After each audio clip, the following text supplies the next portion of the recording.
নমস্কার, সবাইকে স্বাগত জানাই লক্ষ্মীর রান্নাঘরে। আজকে আমি আবার একটা নতুন রান্নার রেসিপি নিয়ে আপনাদের সামনে চলে এসেছি। সামনে আমাদের বড় উৎসব দুর্গাপুজো, তো অতিথি আপ্যায়নে সন্ধ্যেবেলার জলখাবারে এই টিফিন নাস্তা রেসিপিটা তৈরি করে দিতে পারেন। কোথায় চলে যাচ্ছ তুমি? থাকবে না এখানে? থাকবে না? আসো এদিকে। এটা আমার ননদের মেয়ে, ওরা ঘুরতে এসছে বাপের বাড়িতে। মামার বাড়ি এসে কাজ শুরু করে দিয়েছে। বাবা পড়ে যাবে পড়ে যাবে। তুমি কি নান্নি করবা? মা নান্নি হবে? উলি বাবলি। আচ্ছা ঠিক আছে। টিফিন নাস্তার রেসিপির জন্য আমি মাছের ডিম আর সিদ্ধ করা আলু নিয়ে নিয়েছি। এই টিফিন নাস্তার রেসিপিটি আমি কিভাবে তৈরি করব প্রথম থেকে শেষ পর্যন্ত দেখতে থাকুন। আর যদি রান্নার এই ভিডিওটি ভালো লেগে থাকে ভিডিওতে একটি লাইক দিয়ে চ্যানেলটিকে সাবস্ক্রাইব করে আমার সাথে থাকবেন। মাছের ডিমে তো একটা আষ্টে গন্ধ থাকে, তো গরম জলে একটু সিদ্ধ করে নিলে আষ্টে গন্ধটা চলে যাবে। প্রথমে উনুনটা ধরিয়ে নেব, মাছের ডিমগুলো গরম জলে সিদ্ধ করে নেব। কড়াইতে এবার জল দিয়ে দেব। জল উঁচু উঁচু গরম হয়ে গেছে, এবার মাছের ডিমটা দিয়ে দেব।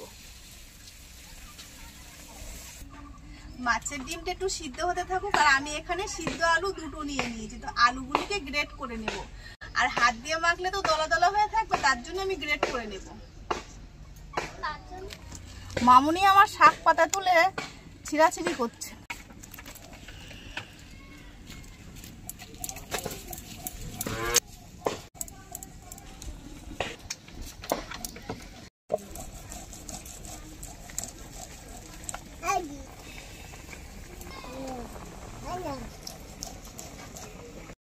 দুটো সিদ্ধ আলুকে গ্রেট করা হয়ে গেছে, আর ডিমটাও সিদ্ধ হয়ে গেছে। এবার উনুন থেকে ডিমটা নামিয়ে নেব।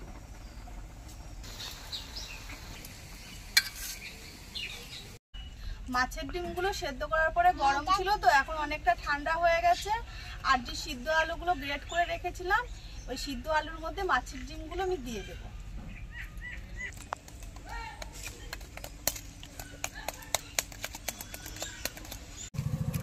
সিদ্ধ করা মাছের ডিম আর সিদ্ধ করা আলু কম বেশি করে নেবেন। আমার যতটুকু প্রয়োজন আমি ততটুকুই নিয়েছি। সিদ্ধ আলু আর সিদ্ধ ডিমের মধ্যে এবার মশলার কিছু উপকরণ দিয়ে দেব।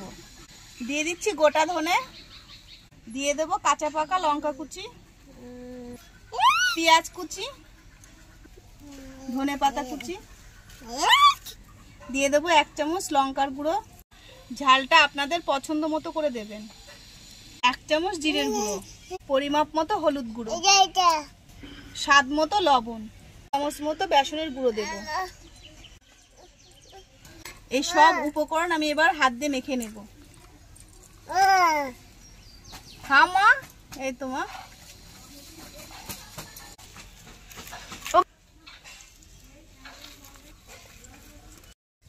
তো মাছের ডিম আর সিদ্ধ করা আলু আর কিছু মশলা দিয়ে ভালো করে টাইট করে মেখে নিয়েছি।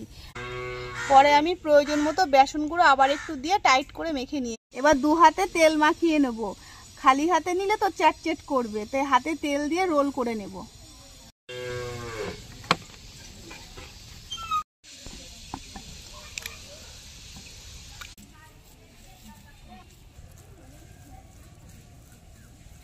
লম্বা একটা লেচি করে নিয়েছি, এবার পিস পিস করে নেব।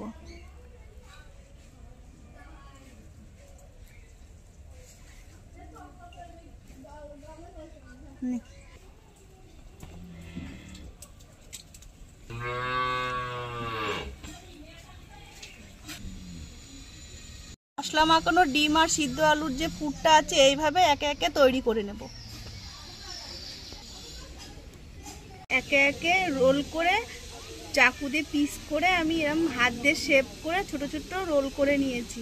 এবার কড়াইতে তেল দেবো, আর তেল গরম হয়ে গেলে তেলে ভেজে নেব।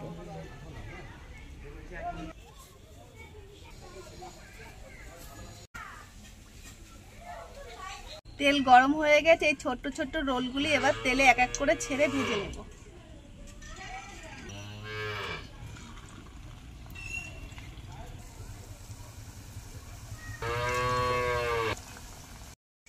একটু সময় নিয়ে অল্প আঁচে তেলে ভেজে নিতে।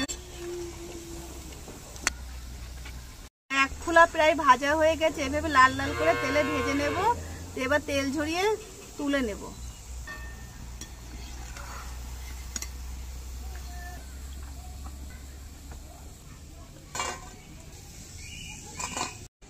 একইভাবে এই ছোট ছোট রোলগুলিকে তেলে ভেজে নেব।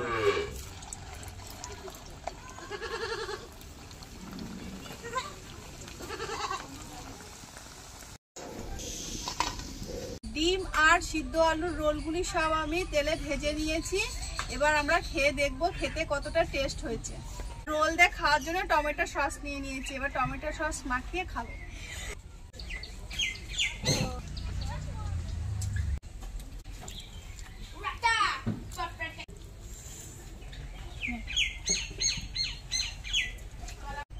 রোলগুলি খেতে খুব সুন্দর হয়েছে।